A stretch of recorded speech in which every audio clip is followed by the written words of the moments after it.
what it, what excites me the most right now, and this is going to sound really odd, what excites me the most about COVID is the fact that it's speeding everything up for everyone.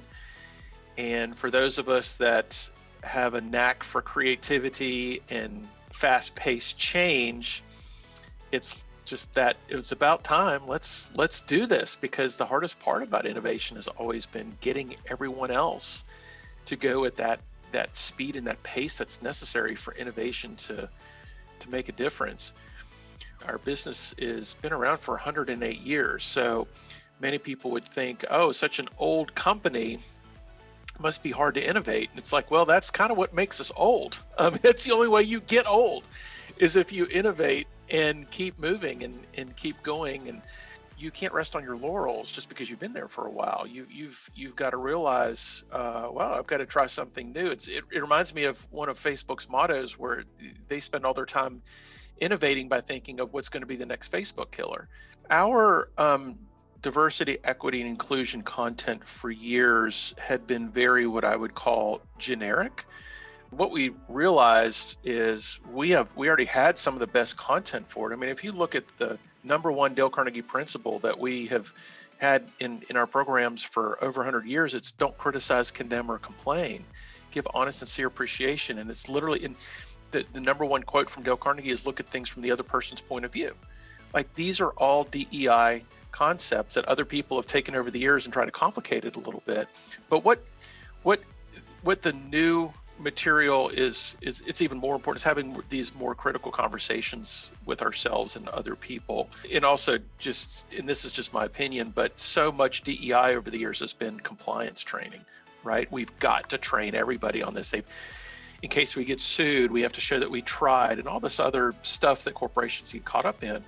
This content and the mission behind it now is to truly transform someone's heart and mind in a particular area, which is why it's so important to us, because that's what we've been doing for 100 years. Before COVID, before we started to work from home, how awkward would it be just to randomly say to a coworker, how are you doing? Are you feeling okay? How's everything?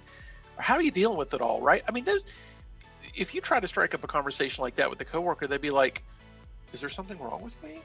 Like, do I look bad? Like, what's, do I look sick? But now, if I just randomly opened a meeting with you and I said, well, how's everything going? How are you dealing with things? How are you handling?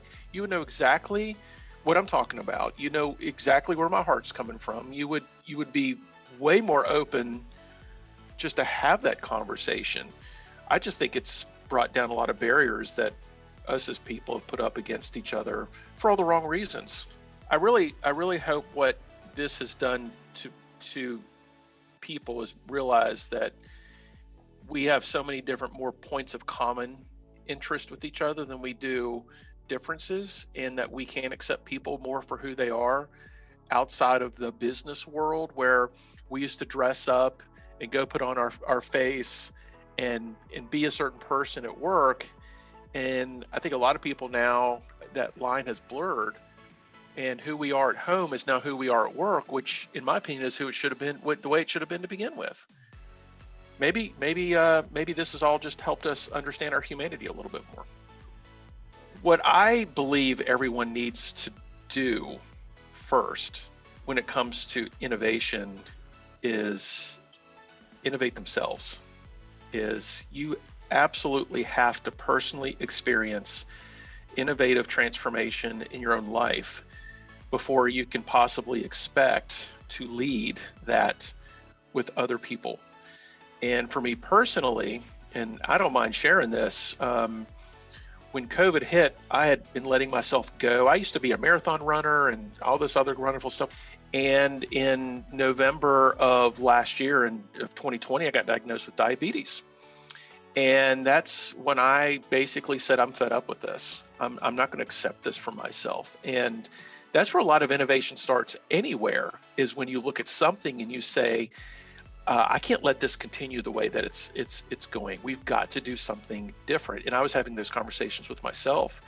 Well, if you can't do that for your own self, if you can't look internally and control this right here and say something has got to change, you're probably going to fall short trying to lead a group of people into that because you just don't understand the challenges that they're going through in starting that process.